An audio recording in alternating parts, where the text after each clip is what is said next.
phrase here, which is to be on the brink of something. And this is another phrase that is used in this paragraph.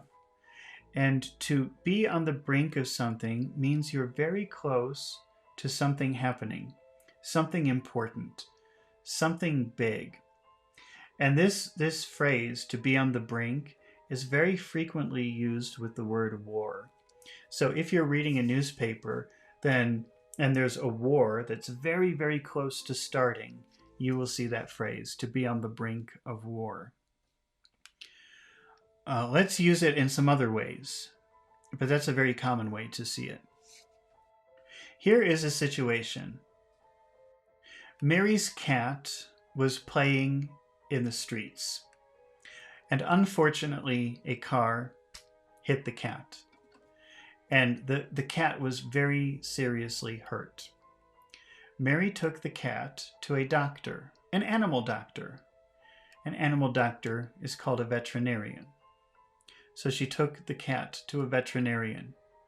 Now here is a direct question that she asked the vet. We'll just say vet. That's what people usually call a veterinarian, a vet.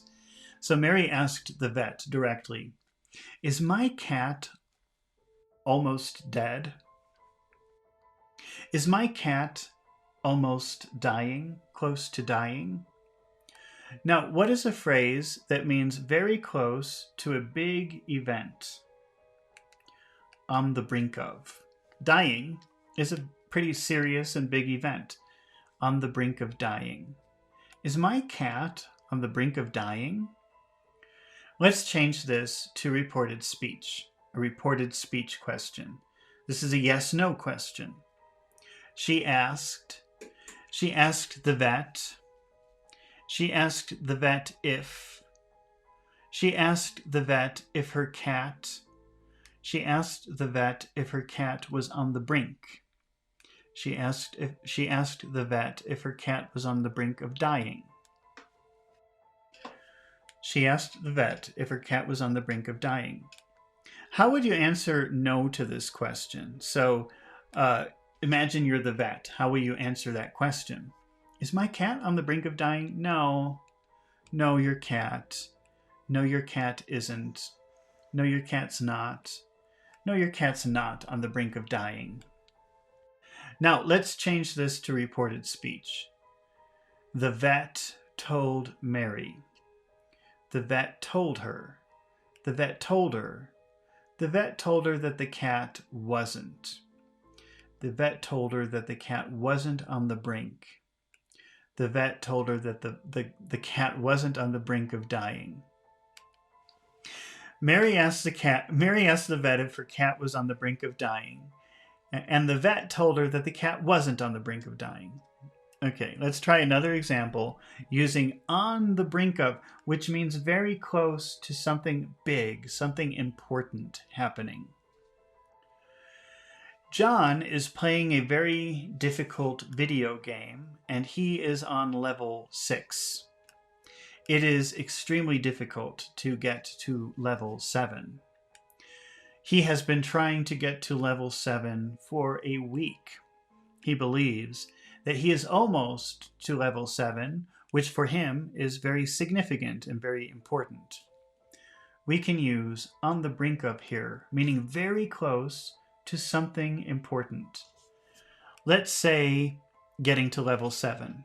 He is on the brink of.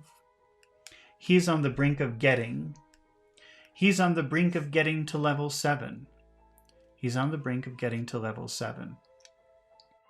How would you make a basic yes-no question with that sentence? He is on the brink of.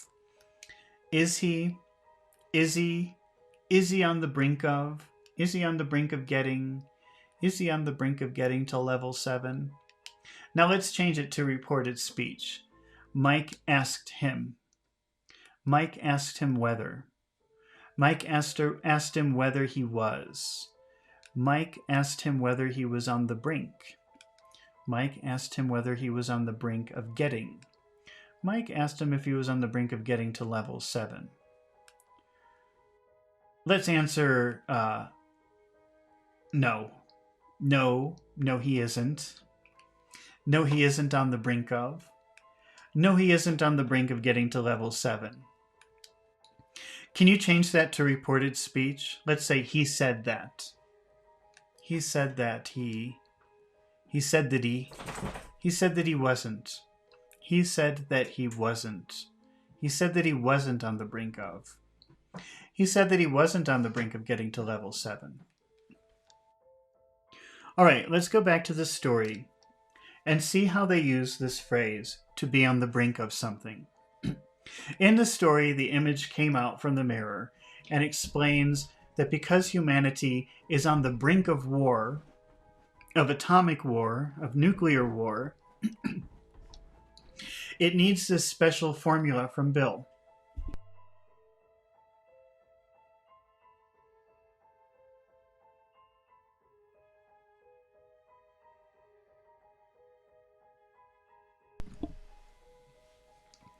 Because the people who live inside the mirror are afraid that humanity will destroy the world. So they want to become indestructible. And that time is very close, because he says they are on the brink.